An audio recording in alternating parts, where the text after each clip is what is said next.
नमस्ते। पुरी का जगन्नाथ मंदिर, ये नाम सुनते ही श्रद्धा तो आती ही है, लेकिन साथ ही आते हैं कुछ ऐसे सवाल, कुछ ऐसी पहेलियां जो विज्ञान को भी सोचने पर मजबूर कर देती हैं।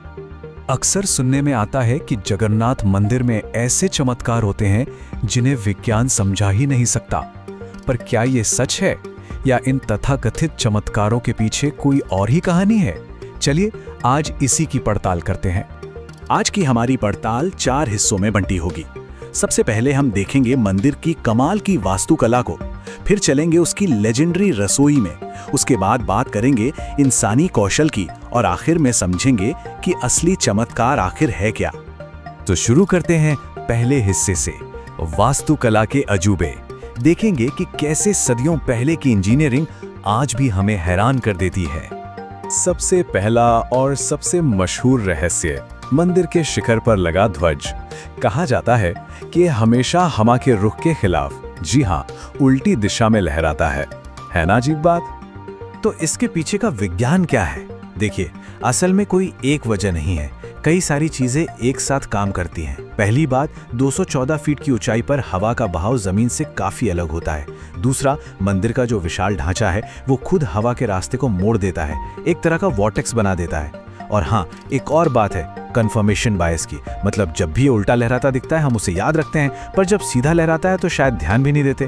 तो ये सब मिलकर एक ऐसा नजारा बनाते हैं जो किसी चमत्कार से कम नहीं लगता।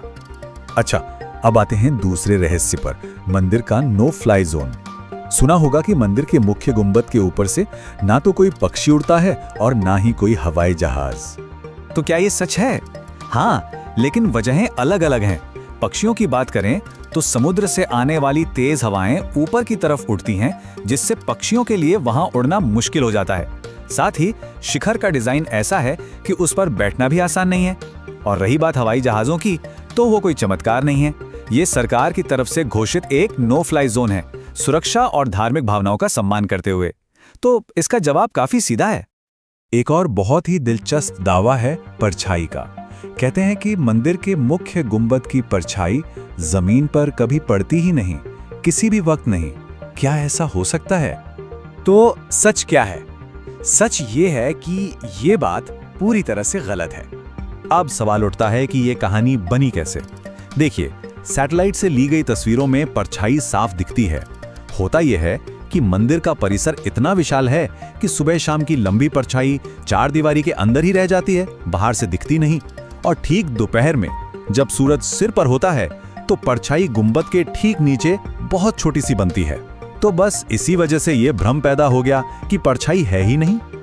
जरा सोचिए, आप मंदिर के सिंह द्वार की तरफ बढ़ रहे हैं, पास ही में समुद्र है और लहरों का जोरदार शोर कानों में पड़ रहा है, लेकिन जैसे ही आप पहला कदम दरवाजे के अंदर रखते हैं वो शोर एकदम गायब हो जाता है ना कमाल? ये कोई जादू नहीं है, बल्कि 12वीं सदी की साउंड इंजीनियरिंग का एक बेहतरीन नमूना है। मंदिर की दीवारें कोई मामूली दीवारें नहीं हैं, ये 20 फुट मोटी पत्थर की बनी हैं। ये ठीक वैसे ही काम करती हैं जैसे आज के मॉडर्न रिकॉर्डिंग स्टूडियो की साउंड प्रूफ दीवारें। ये ध्वनि को सोख लेती हैं ताकि अंदर भक्तों को प्रार्थना के लिए एक शांत दिव्य माहौल मिल सके। कमाल की सोच थी बनाने वालों की। वास्तुकला की इन पहेलियों के बाद अब मंदिर के दिल में चलते हैं, उसकी पौराणिक रसोई में, एक ऐसी जगह जहां रोजाना चमत्कार होते हैं, या कम से कम दिखते तो हैं। अगले रहस्य पर जाने से पहले बस एक नंबर पर ध्यान दीजिए, 50,000। कुछ खास दिनों में तो यह संख्या लाखों तक पहुंच जाती है। जी हां, इतने लोगों के लिए हर रोज बिना किसी मशीन के इस रसोई में महाप्रसाद तैयार होता है। और यहीं से निकलता है हमारा अगला रहस्य। कहा जाता है कि रसोई में बनने वाला प्रसाद कभी कम नहीं पड़ता। चाहे उस दिन कुछ हजार लोग आएं या फिर लाखों, प्रसाद हमेशा सबके लिए पूरा हो जाता है। एक दाना भी बर्बाद नहीं होता और ना ही कम पड़ता है। तो ये होता कैसे है?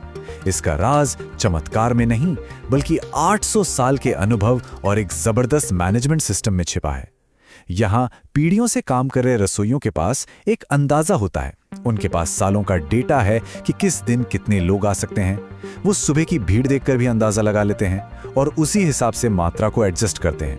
हमेशा एक बफर, मतलब थोड़ा अतिरिक्त प्रसाद बनाया जाता है जो बच जाने पर जरूरतमंदों में बांट दिया जाता है। ये असल में लॉजिस्टिक्स का एक बेहतरीन उदाहरण है। रसोई का एक और अजूबा है खाना पकाने का तरीका।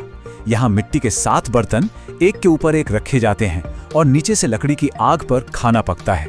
पर हैरानी की बात यह है कि खाना सबसे पहले सबसे ऊपर वाले 7वें बर्तन में पकता है और सबसे आखिर में नीचे वाले पहले बर्तन में। इसके पीछे भी विज्ञान का एक बहुत सीधा सा सिद्धांत है, कन्वेक्शन यानी संवहन। जब आग जलती है तो गर्मी और भाप ऊपर की तरफ उड़ती है। ये गर्म भाप ऊपर वाले बर्तनों को चारों तरफ से घेर लेती है और भाप से खाना जल्दी पकता है, जबकि सबसे नीचे वाले बर्तन को सिर्फ नीचे से सीधी गर्मी मिलती है, जिसमें ज्यादा वक्त लगता है। तो जो सुनने में उल्टा लगता है वो असल में विज्ञान के हिसाब से बिल्कुल सीधा है। चलिए अब वास्तुकला और रसोई से आगे बढ़ते हैं और बात करते हैं उस चीज की जो शायद सबसे ज्यादा हैरान करती है, इंसानी कौशल। कुछ ऐसे काम जो पीढ़ियों से हो रहे हैं और किसी चमत्कार से कम नहीं लगते। एक कहानी है अमर मूर्तियों की।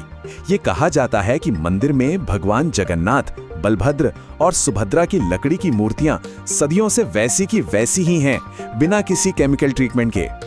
लेकिन ये बात सच नहीं है। एक बहुत ही पवित्र और महत्वपूर्ण परंपरा है जिसे नवकलेवर कहते हैं। इसमें हर 12 से 19 साल के बाद पुरानी मूर्तियों को विसर्जित कर उनकी जगह नई मूर्तियां स्थापित की जाती हैं।